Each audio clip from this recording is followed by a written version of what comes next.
What's happening, Verbally Vicious Nation? What's happening, YouTube? Good to see you guys. It's me, it's Daryl. Look, Kevin won't be in this video because we're in Hastings, Nebraska, and we went and got ourselves separate rooms, man. It's just like get a break from each other once in a while, and you never know what might go down in my room tonight in this pimp-ass suite. You never know what'll go down, so I like my privacy once in a while. We haven't seen you guys in a couple days. My throat's a little messed up. My illness has been a little off. I've lost here's the good thing about my illness. I've lost 11 pounds in 3 days. I mean, it's all coming out of everything. And that's why I've lost it. But whatever. Fat horse. You can't look a fat horse in the mouth. That doesn't make any sense. Just wanted to come in and make some points today. Hang out with you guys. Number one, thank you to all subscribers who keep showing up. This page is growing and growing. It's growing legit. No fraud. It's all organic. It's all because of you. VVN for life. You guys are the schniz. Trying not to cuss. I'm going to try. Here's the basis of today's video. Then we're going to talk a little about something on the back end. I'm now going to respond to all of my emo fans. I did a video sometime back that is still getting hot. Emo kids and why I don't like them or whatever it's titled. And you all have the same responses on there. You don't understand us, man. You don't know what we go through, man. You're just a fat faggot wigger, blah, blah, blah, blah, blah, blah, blah. Dude, I'm old. I listen to hip-hop, rock, whatever, classic rock, whatever, everything that comes out. I'm not 18. I'm not a skinny little girl. I shouldn't be listening to emo. I shouldn't get you. You should want to have your own thing. You should want adults like myself. I shouldn't even call myself adult. I act like a child. But you should want me and everybody else in my age group to not understand your music, your lifestyle, and what you're doing. You should take pride in the fact you have your own thing. When I was coming up, if I was 18 years old and listened to something that somebody in the 30s and 40s was listening to, no, I'm not listening to that anymore. That's not my thing. It's not something for me. Emo is for you with your skinny black pants and hanging out at Hot Topic and listening to Panic at the Disco and My Chemical Romance and Hey There Delilah, how's it going in New York City? I chimed in with Haven't You People Ever Heard Of? That shit's just not for me, man. And it shouldn't be for me. It should be for you. You should be very happy that I don't get it. But if you want to come in and tell me, and look, it's not all the emos and it's not all the scene kids. Even though the more I learn about scene kids, the more I wish there were more emo. It's not all about that. It is that certain faction of your group that does sit around and just say that nobody understands what I go through. I live in a cul-de-sac, and I had to cut the grass the other day with a push mower. I almost sweated it.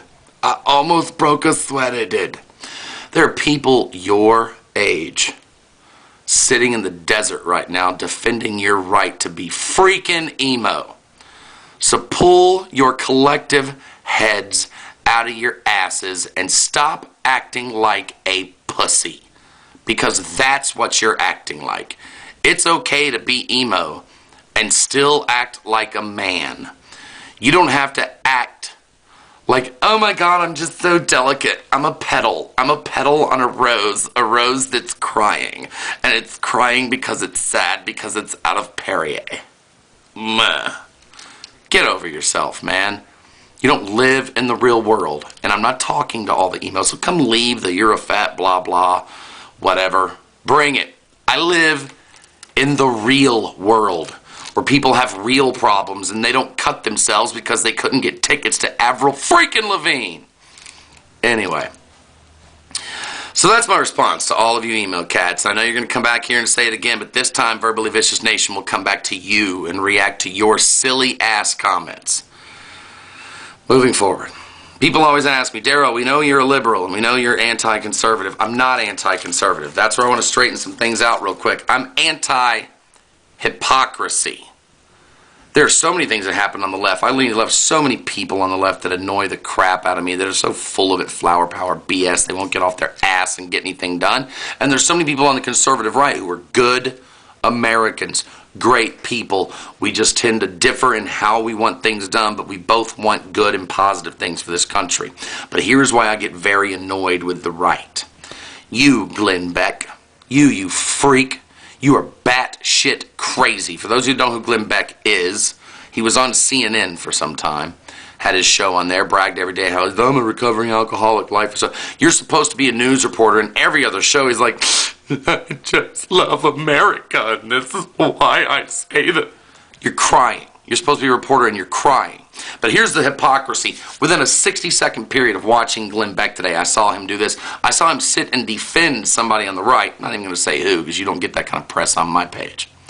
Sat and defended somebody on the right because they made a reference about somebody being retarded or something like that. And honestly, I agreed with him. Like, you know what? It is just a word. It's not a big deal. The person was making a joke. Who cares? Get over it. But he said, I think that we're spending a little too much time worrying about little things like the words that come out of people's mouths or the things that they do when we should pay more attention to the bigger things in this country.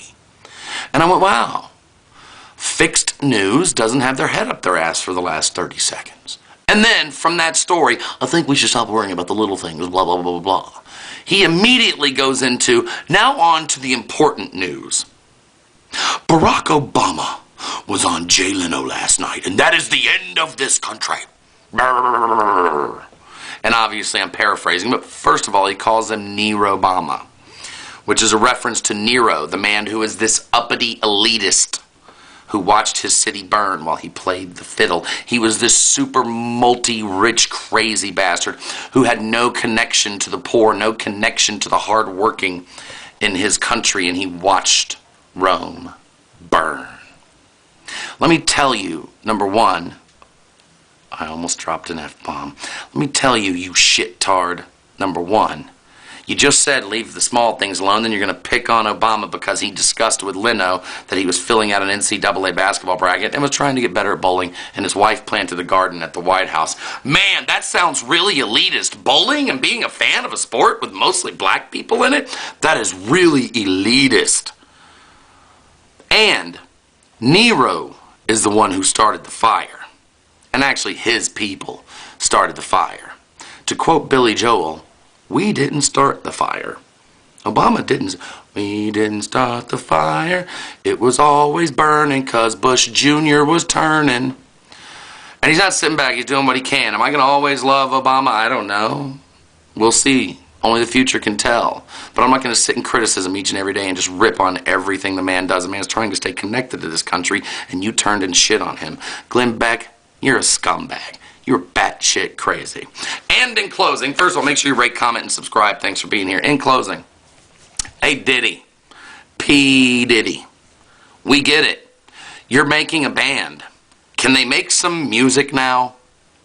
I know that you've got, whatever the freaking Danity Kane and Candy Kane and Day 95 and all the what the hell ever, but you got 4 seasons of making the band now, and we've got like 2 albums out of it, and neither one of them went like super big multi-platinum.